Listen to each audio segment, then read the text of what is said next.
There have been dramatic escalations of conflict and violence in Somalia. Ethiopian artillery and fighter jets have struck deep into the territory held by the Union of Islamic Courts. The strikes came just hours after the Ethiopian president declared war on the Union of Islamic Courts. Let's bring you up to date on the very latest developments. Ethiopian jets have bombed Mogadishu's airport and a military airfield at Beiladogel, about 100 kilometres to the west. Ethiopian troops are said to have taken control of the border town of Beledweyne after heavy clashes with Islamic Courts fighters. Well, we can go now to Somalia because a short time ago our reporter Mohammed Ado spoke to us about the continuing hostilities there. The attack on Mogadishu International Airport happened around 10 a.m. this morning when two Ethiopian jet fighters started bombarding the runway and the building. One woman who is a member of staff at the airport who was cleaning the airport buildings was injured in the attack. The management of the airport is now adamant that they are not closing the airport and they will continue operating it. Except for a few gaping holes on the runway and on the buildings, there's not been any much damage done to the airport. The attack on Mogadishu Airport was followed by another one on a military base about 90 kilometers from here called Beiladogel. At Beiladogel, some of the runway was damaged by Ethiopian jet fighters who also attacked that. And the attack on the airports being held by the Islamic Court officials are said to be a way of stopping supplies from getting to the Islamic Court Union, as well as the Islamic militants, international Islamic militants that they have been appealing to in the last few days and whom they've been asking to come to their rescue.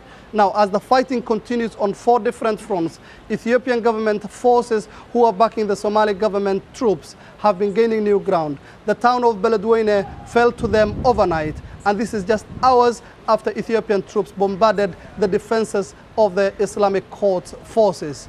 And the fighting continues, and it doesn't look as if it's going to stop anytime soon. Mohammed Ado there, our reporter. Well, Somalia and Ethiopia are old enemies. Hostilities first broke out because of a border dispute in 1964 over the Somali-inhabited district of Ogaden. Since then, there have been various wars between the two. Well, the main source of conflict is because much of the population of southern Ethiopia are in fact ethnic Somalis. Well, for more on this, we're joined from Cairo by African affairs expert Jamal Nkrumah, a journalist with Egypt's Al-Ahram Weekly. Thanks for joining us.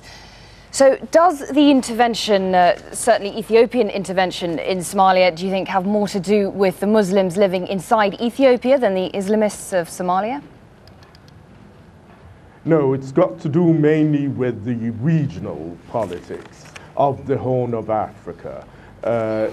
Ethiopia has a large ethnic Somali population in the eastern parts of the country, in the Ogaden region, but it's also supported President Abdullah Yusuf of Somalia, who was the leader of the autonomous region of Puntland in northeastern Somalia. And the Ethiopians supported him for many years, and especially during his fight with the militant Islamists who now control the Islamic Sharia courts in Somalia, and who are effectively controlling much of the southern and central parts of the country. And now they're moving to the northern parts and to the western parts of Somalia. And I think this is when the Ethiopian government has decided to intervene militarily on behalf of the transitional federal government, which is based in the central city of Baidoa. But do you think that that intervention is justified? Certainly Ethiopia seems to be saying that there is a threat by jihadists, by Islamists in Somalia. Well, the Ethiopians and the United States and several of Somalia's neighbors claim that there are foreign fighters, Arabs and non-Arabs, fighting alongside the militias of the Islamic courts in Somalia.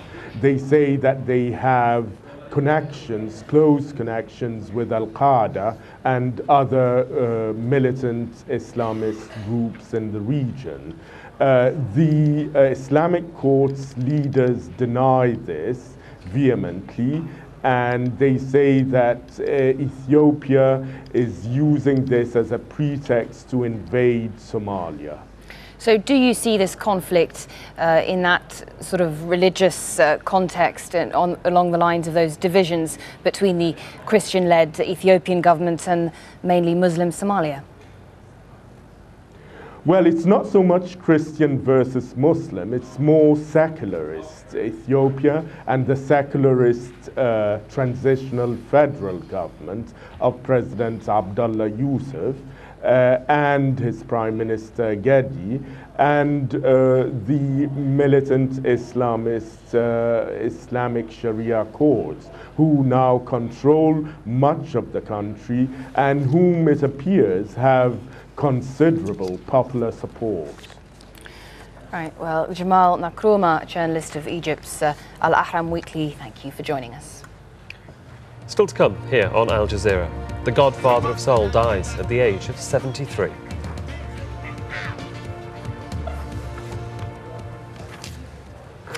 Around 1,000 British troops have raided a police station in the southern Iraqi city of Basra, where they say Iraqi prisoners were being tortured. British forces in tanks and armoured vehicles, supported by hundreds of Iraqi soldiers, say they rescued 127 Iraqi prisoners and that many showed signs of torture. UK military officials say the building was the headquarters of a rogue element of Basra's police force, which had become a criminal enterprise. 7 Iraqi gunmen were killed in clashes as the raid took place. UK military spokesman Major Charlie Burbridge says some of the prisoners were in a bad way when they were rescued. Well, the injuries they were exhibiting were very serious indeed. Crushed hands, crushed feet, gunshot wounds in knees and legs, cigarette burns, electrical burns.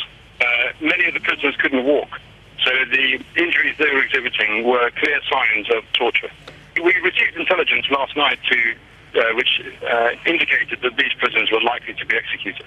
So we had to move last night, but we've been planning this operation since July. We needed to ensure that we had the right force elements in place. We needed to ensure we had the right intelligence, but most significantly, we needed to ensure we had the political backing from the government of Iraq, from the provincial governor, and also from the Emergency Council here in Basra. And we had that, and once we had that, we moved.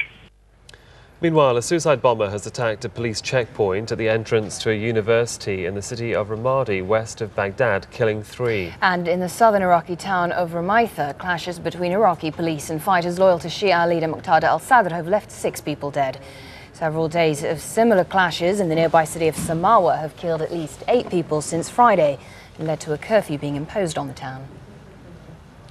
Palestinian President Mahmoud Abbas is meeting with Jordan's Prime Minister Maruf al-Bakhit in Amman later on Monday. The meeting is likely to revolve around Saturday's talks between Abbas and the Israeli Prime Minister Ehud Olmert. Well, let's cross now to our correspondent Rula Amin, who's in Amman. Rula, Mr. Abbas was actually supposed to be meeting His Majesty, but now he's meeting the Prime Minister. Yes, we were expecting him to meet His Majesty. Last week, King Abdullah offered his help to help the Palestinians put an end to their internal fighting. So he offered to help host a meeting here between President Abbas and some Hamas officials. However, that shy initiative didn't fly high. It seems all the parties concerned had their own reservations on how this should be done, who will take part, and what's on the agenda. So Hamas officials are not coming. President Abbas now is here, but he's not meeting with the king. Jordanian officials are belittling from the significance that there is no meeting. They say this is just a protocol visit from President Abbas, who's on his way to Egypt. He's only meeting the Prime Minister for a protocol coffee, let's say, and there's nothing wrong. However, this all comes in the context of very genuine Arab concern, especially here in Jordan, from the fallouts of the chaos that's taking place in the Palestinian territories, the infighting, the conflict with Israel. For Jordan, the Palestinian issue is almost a domestic issue. And here people are worried that if things deteriorate further, Jordan will suffer strategically and security-wise. And that's why they are trying to look for some kind of a solution to this crisis.